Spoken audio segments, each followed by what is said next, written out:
Right now, on a more serious note, we're going to talk about problem drinking. How do you know the difference between a heavy social drinker from someone who has a true addiction to alcohol? And where can you or someone you love get help now during all the restrictions with COVID-19? That's right. John Hyatt is here with answers. He is the president and CEO of Impact 211, which is a free resource in our community. So we're excited to have him here. Good morning to you, John. Hi, John. Good morning, ladies. Thanks for being here, John. Let's talk a little bit, because I think a lot of people haven't heard that distinction before. So what constitutes someone who is a heavy social drinker and someone who truly has an addiction?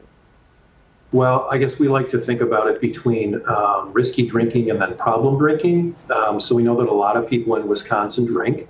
We're one of those places where we have that strong culture, and somewhere around 40% of us on occasion drink more than is good for us. So for a man, that might be more than 2 drinks a day, more than 4 in one sitting, or more than 14 in a week. And the bad news is, if you're a woman, it's about half that.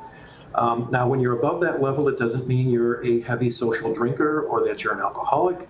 It means that you are increasing your chance of risk of bad things happening when you drink at that level. So things like health, mental health, accidents, injuries, domestic violence, all of those kinds of things.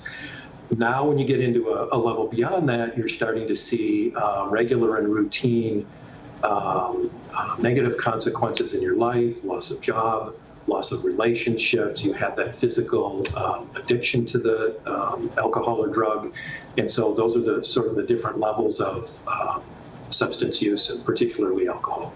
It's such an important checklist, I think, for people to kind of examine their habits, all of us, especially while people are home.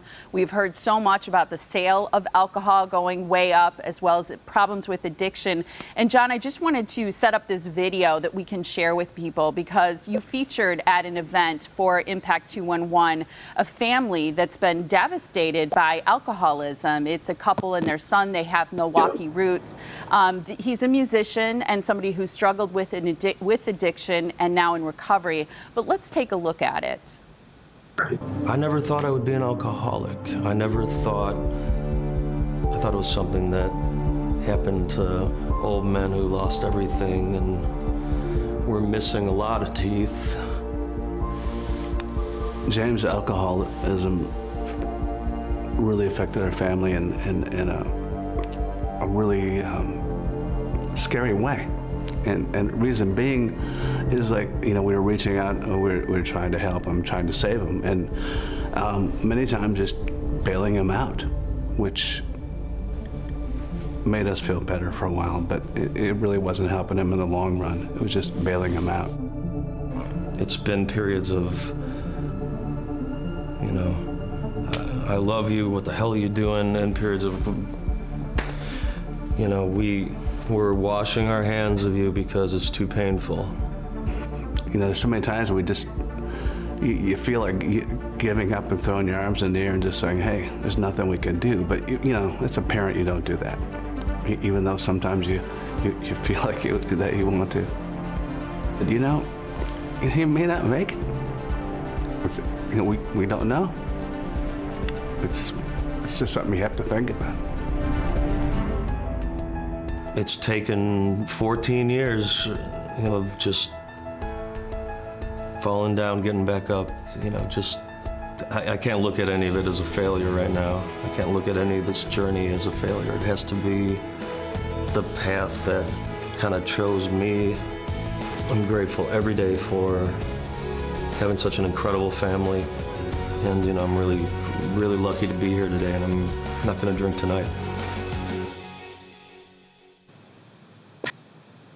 John, I think watching that, I got choked up, especially watching his father. I mean, when we see someone who's struggling like that, our empathy, I think, just goes, over the top. And so when you kind of mentioned there are some things that we can think about, what are some of the checklist items that we need to be aware of?